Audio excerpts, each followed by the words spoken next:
Las calles de Katmandú y de varias ciudades de Nepal fueron, durante días, escenario de un estallido social pocas veces visto en el país desde la abolición de la monarquía en 2008. Los disturbios, liderados en gran parte por jóvenes y estudiantes pertenecientes a la llamada Generación Z, pusieron en jaque a un gobierno que ya venía debilitado por denuncias de corrupción, promesas incumplidas y una creciente desconexión con los sectores más jóvenes de la sociedad. La situación escaló con rapidez. Protestas inicialmente pacíficas se transformaron en enfrentamientos violentos, barricadas en las calles, edificios incendiados y una cifra de muertos que estremeció a la población. El saldo fue devastador, más de 70 personas fallecidas, centenares de heridos y una sensación de caos generalizado que hizo tambalear los cimientos del sistema político nepalí. Sin embargo, después de días de violencia y tensión, la intensidad de las protestas comenzó a disminuir. Y la gran pregunta que hoy se hacen los analistas, los ciudadanos y la comunidad internacional es, ¿por qué este movimiento juvenil, tan enérgico y desafiante, se ha ido apagando en las últimas jornadas? La primera clave está en la decisión de la presidenta de la República de destituir al anterior gobierno y nombrar como primera ministra interina a Suchila Ki, expresidenta del Tribunal Supremo y la primera mujer en ocupar ese cargo en la historia de Nepal. Su designación, aunque rodeada de controversias legales y críticas de parte de algunos partidos tradicionales que la consideraron inconstitucional, fue recibida con alivio y esperanza por buena parte de los manifestantes. Para miles de jóvenes, su llegada representó un triunfo simbólico. Por primera vez en mucho tiempo, sentían que la presión de la calle había conseguido una victoria política tangible.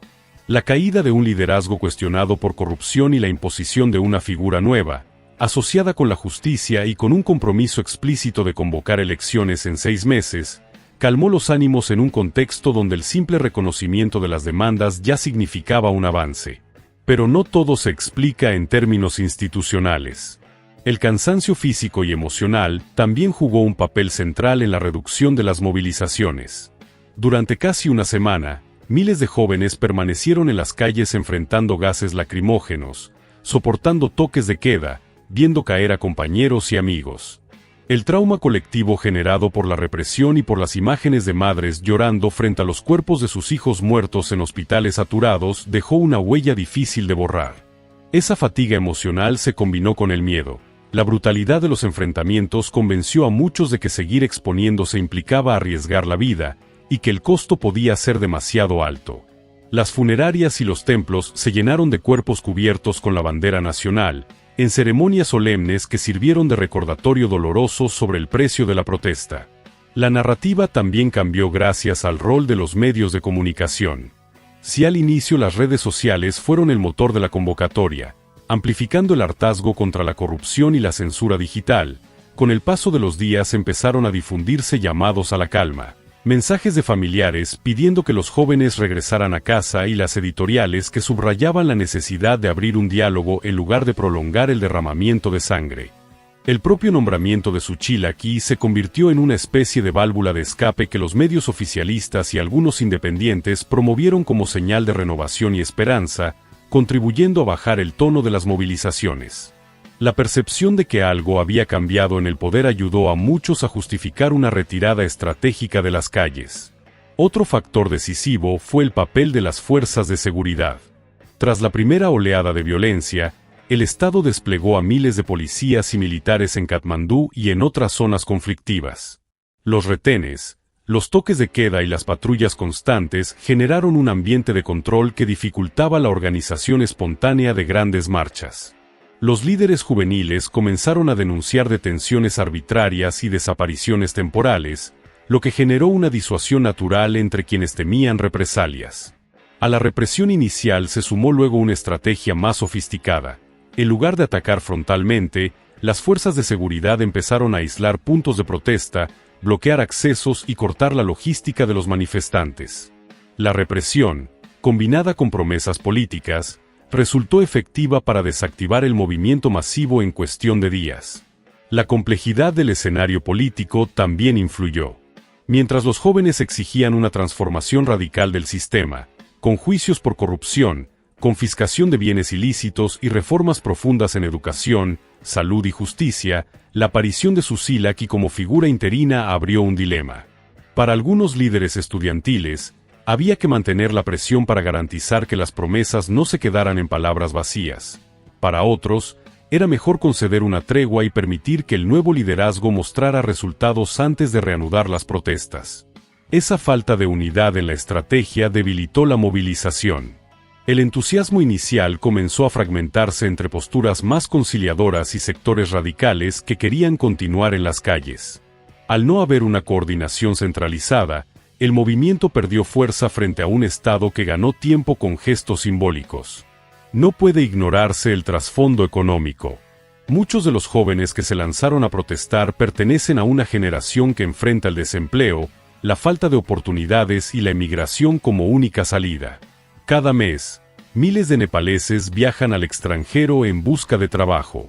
Para estas familias, mantener a sus hijos en las calles durante días sin ingresos, expuestos al peligro y sin perspectivas de cambio inmediato, resultaba insostenible. Los padres presionaron para que regresaran a sus estudios o trabajos, recordando que un sacrificio tan grande debía tener un objetivo claro y que, tras la caída del gobierno, era momento de reorganizarse y esperar. La economía del día a día pesó más que las consignas políticas, y el pragmatismo empezó a imponerse. La cuestión de la legitimidad también marcó un punto de inflexión. El hecho de que las protestas comenzaran como una lucha genuina contra la corrupción y la censura digital no impidió que con el paso del tiempo algunos grupos intentaran aprovecharse del caos.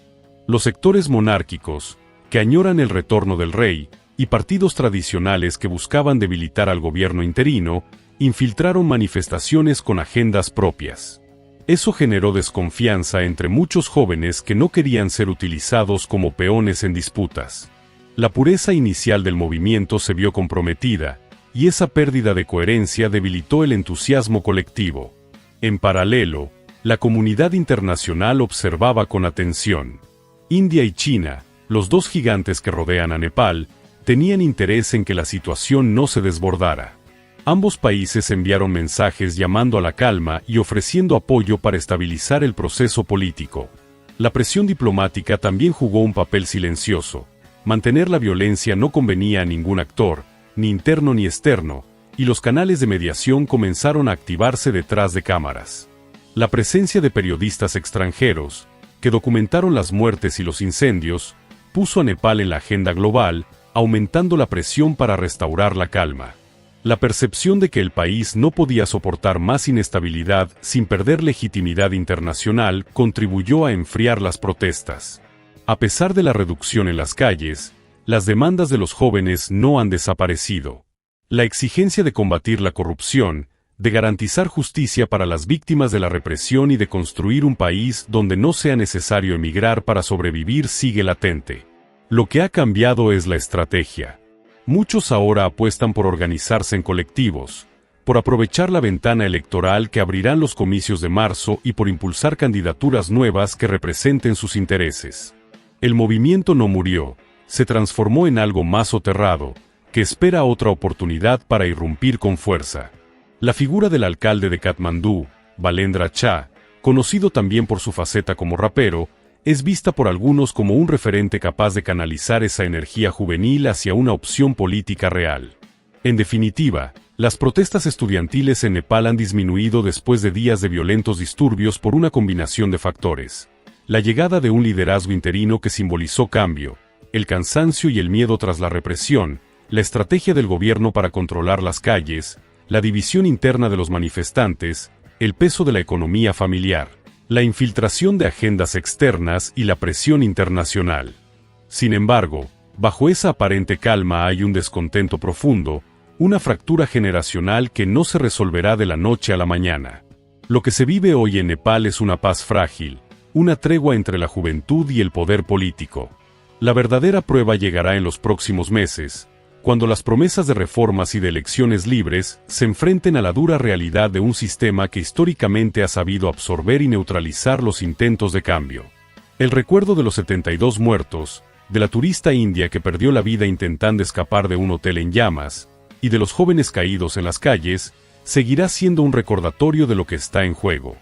La generación Z de Nepal ha demostrado que puede sacudir los cimientos del poder, pero también ha aprendido que el costo de la confrontación es alto. La disminución de las protestas no significa resignación, sino un respiro, un momento de observación y análisis antes del siguiente movimiento. El país se encuentra en un punto de inflexión, entre consolidar un proceso democrático renovado o volver a caer en el ciclo de frustración y violencia. Si el video les ha gustado, les invitamos a que le den like al video y se suscriban para ver más noticias y estar enterados de todo lo que pasa en Nepal. Comenten qué piensan de la situación actual. Nos vemos.